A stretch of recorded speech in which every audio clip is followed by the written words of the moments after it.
Okay, vanaand se, ek wil dit nou nie 'n les noem nie, dit klink hopeloos te intens, maar vanaand se besprekingkie wat ons gaan hê of saampraat wat ons gaan hê is actually redelik kort. Ek het die lesse korter gemaak nadat ek agtergekom het ons kom nie deur die eerste een nie. So dis eintlik die tweede een wat ons doen.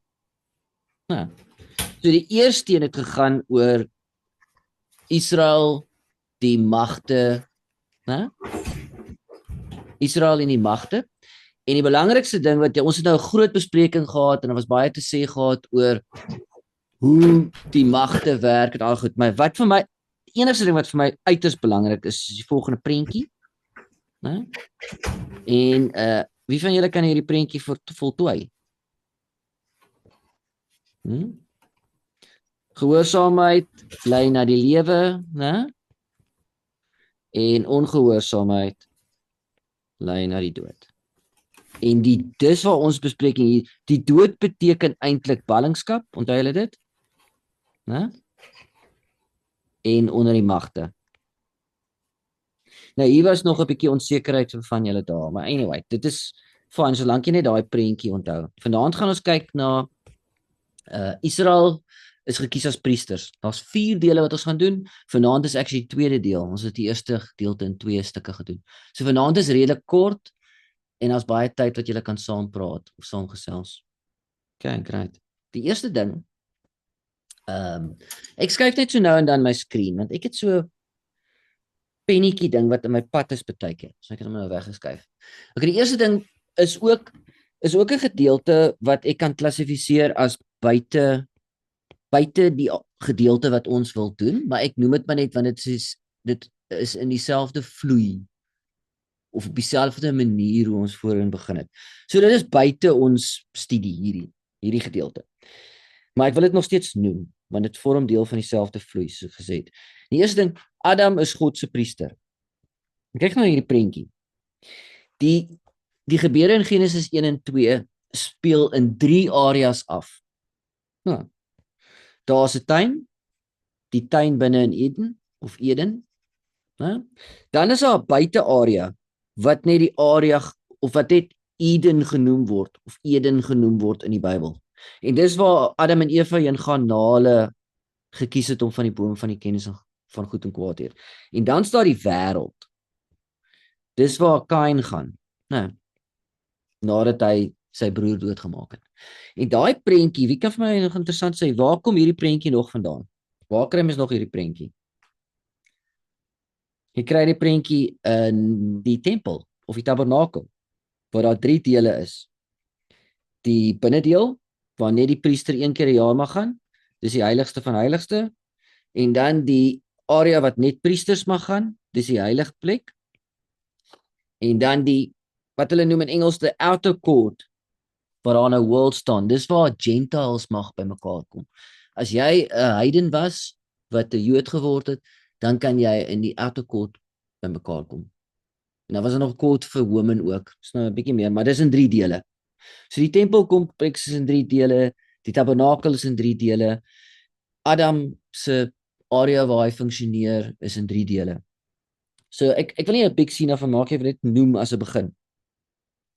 So net gou hierdie stukkie. Ek het al die volgende genoem. Onthou julle ek het gesê dat die gedeelte in Genesis 1 tot 11 is soos 'n mini storie vir Israel se storie. Onthou julle dit? Dis 'n prelude of 'n introduction of 'n beginpunt. Dis 'n opsomming. En toe het ek iets interessant gesê. Jy kan die gedeelte in Genesis 1 tot 11 kan jy aan die begin lees voor die Pentateuch of jy kan dit na die tyd lees as 'n opsomming. Die een is geskryf en meeste Ou Testamentiese experts sê die eerste deel is laaste geskryf. Maar anyway.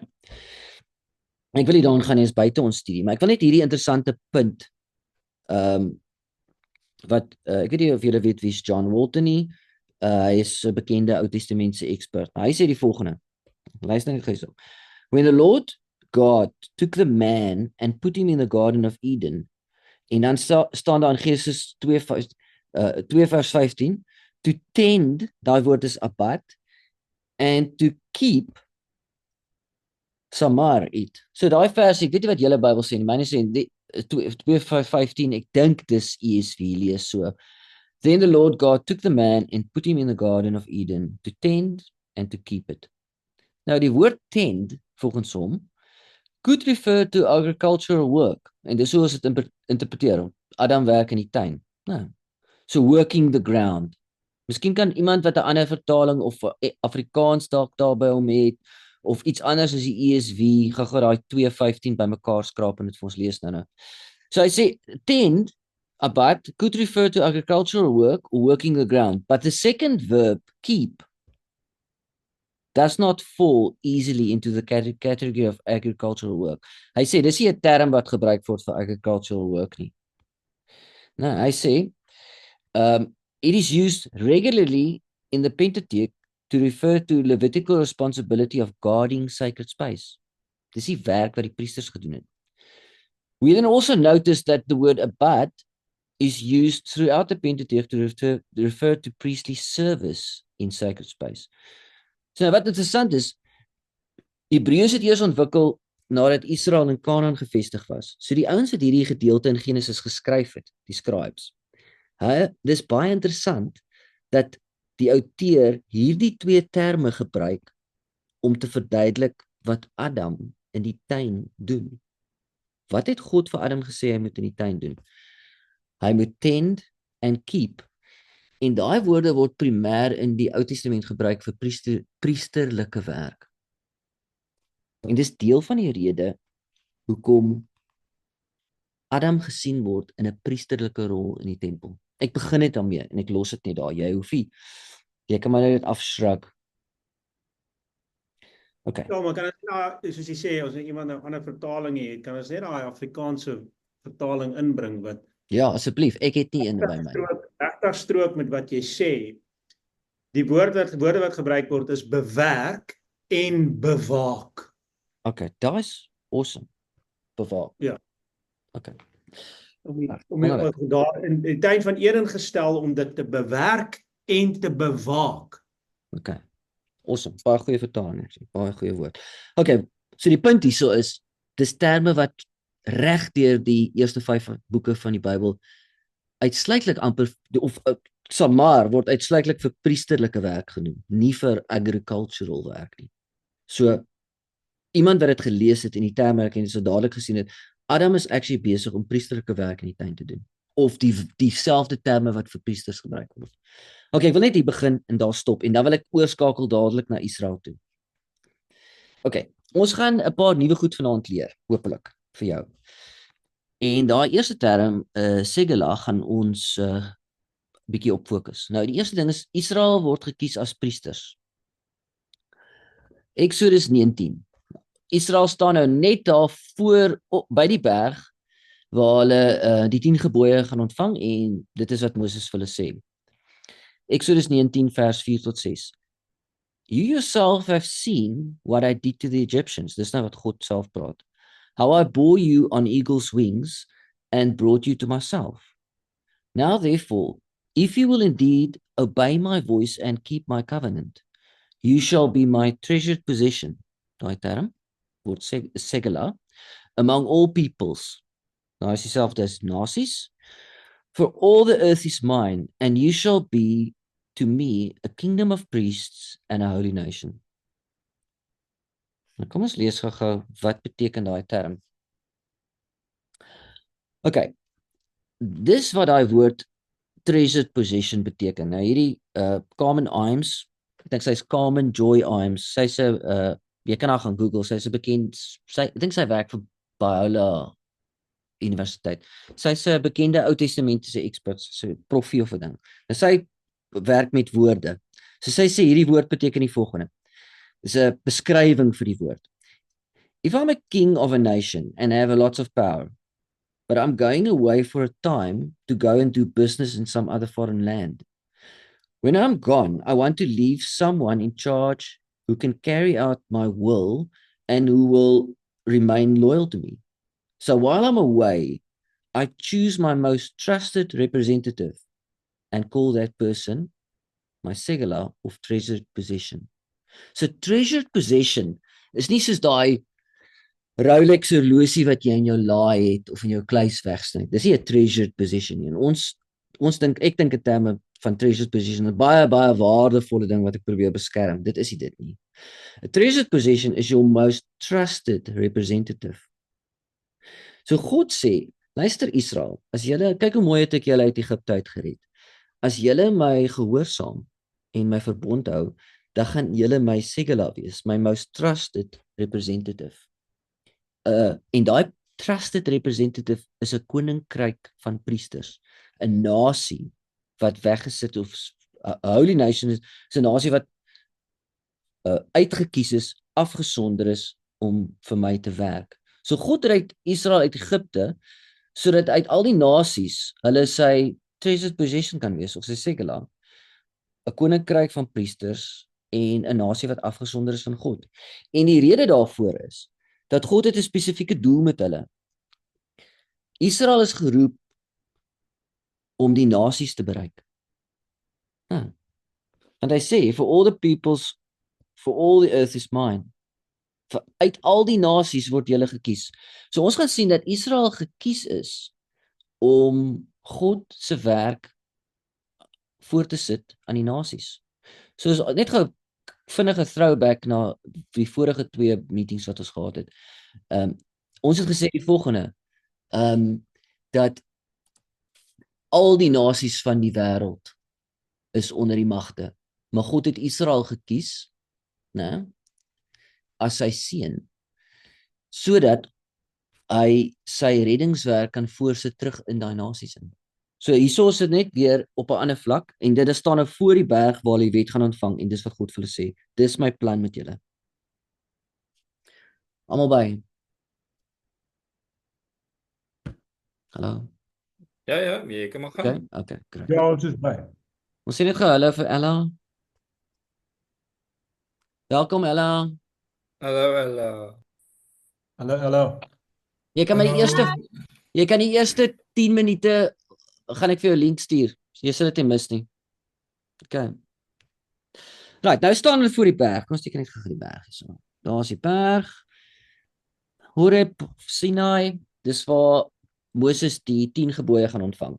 En hierdie is Exodus 20 en hierso is ons nou net uit Exodus 19 het gelees. Okay, Israel word gekies as priesters, maar Israel shrink back. Ek gebruik daai term, shrink back, want as jy Hebreërs 10 gaan lees, dan gebruik hulle daai term en dan verwys hulle terug na hierdie gedeelte. Okay, nou Exodus 20. Now when all the people saw the thunder and the flashes of lightning and the sound of the trumpet and the mountain smoking, the people were afraid and trembled and they stood afar off. So wat hier gebeur het, op hierdie berg was daar weerlig en rook en daar was wat baie gevaarlik gelyk. En Moses sê and said to Moses, hulle sê, and they said to Moses, you speak to us and we will listen, but do not let God speak to us lest we die. Moses said to the people, do not fear, for God has come to test you, that the fear of him may be before you, that you may not sin. And I say, the people stood afar off, while Moses drew near to the thick darkness where God was. So hierso is nou, as jy nou Exodus 19 en 20 gaan lees, en in Deuteronomium waar Moses terugverwys na hierdie gedeelte, dan kan dit bietjie confusing lyk of klink. Nou die storie is soos volg. Israel het voor die berg gekamp, en Moses het vir hulle gesê, jy mag nie naby die berg kom nie. Nie jy of een van jou diere nie, jy mag nie aan die berg raak nie, en toe het hulle 'n kamp gespan om die berg.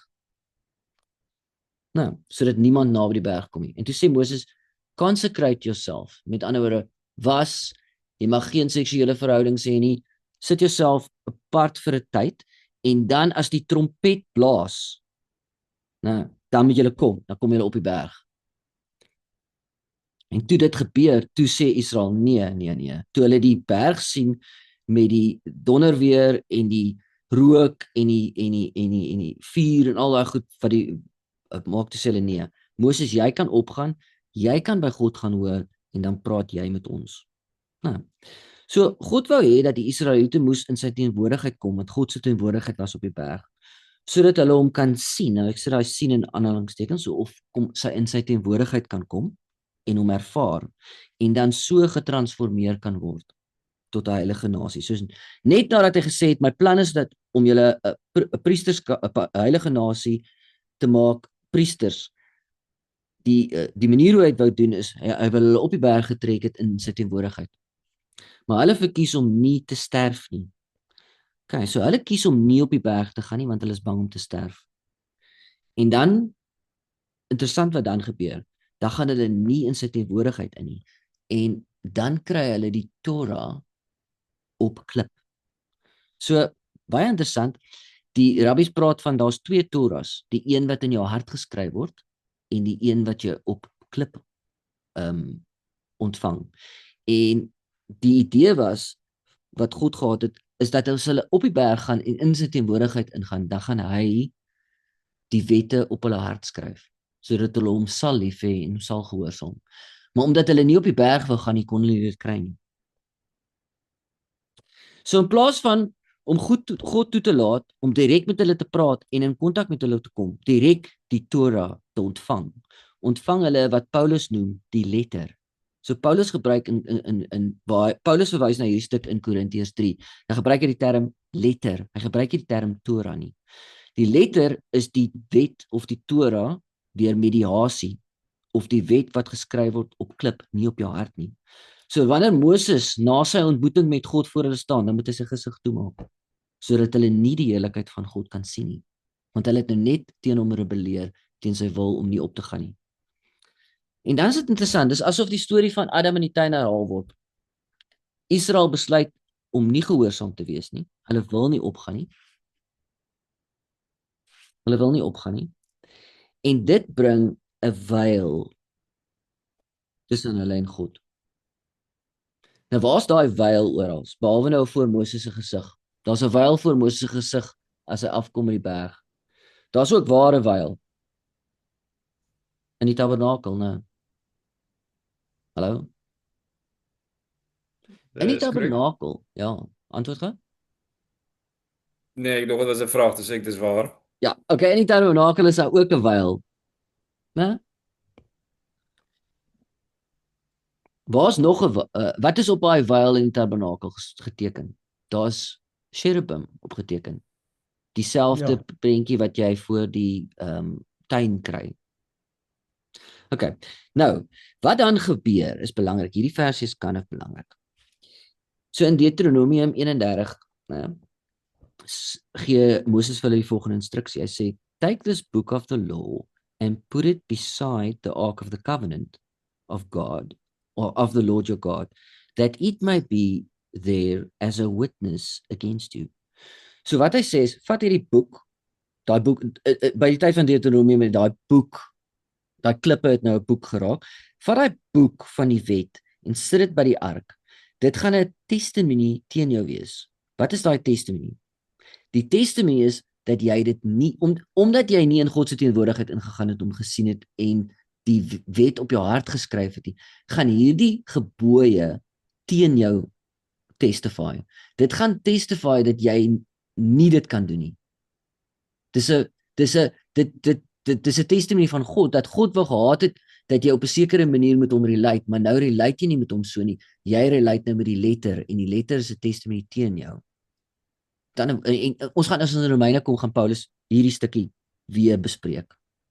Okay, so hou dit net in gedagte, dis kan dit belangrik. Okay, dan die wet op klippe en dan gaan ons 'n nuwe woord leer. Ons het nou segula geleer, ons gaan 'n nuwe woord leer. Pesha. Okay. So Paulus gaan, ons 'n stukkie in Romeine, Paulus sê, "For the law brings wrath, but where there is no law, there is no transgression." Nou daai woord transgression daar is pesha. So hy sê, as daar nie 'n wet was nie, dan was daar nie 'n transgression nie. Daai woord beteken betrayal of a relationship. Die wet bring oordeel omdat mense die relationship betray. Nou, omdat jy nie die wet kan, omdat jy nie die letter kan gehoorsaam nie, bring dit 'n verbreeking in jou verhouding met God. En dit veroorsaak dat God sy wrath uitstort. So interessant. ek net gou die verskil tussen daai woord transgression en sin verduidelik. En die ouens met die Bible Project gebruik hierdie woord en ek dink is excellent. Hulle sê as iemand by jou huis inbreek, sê nou maar iemand breek by jou huis in, dan noem ons dit diefstal. Nou, jy mag nie steel nie. So iemand het diefstal gepleeg en by jou gesteel. As jou buurman by jou inbreek, dan is dit pesha.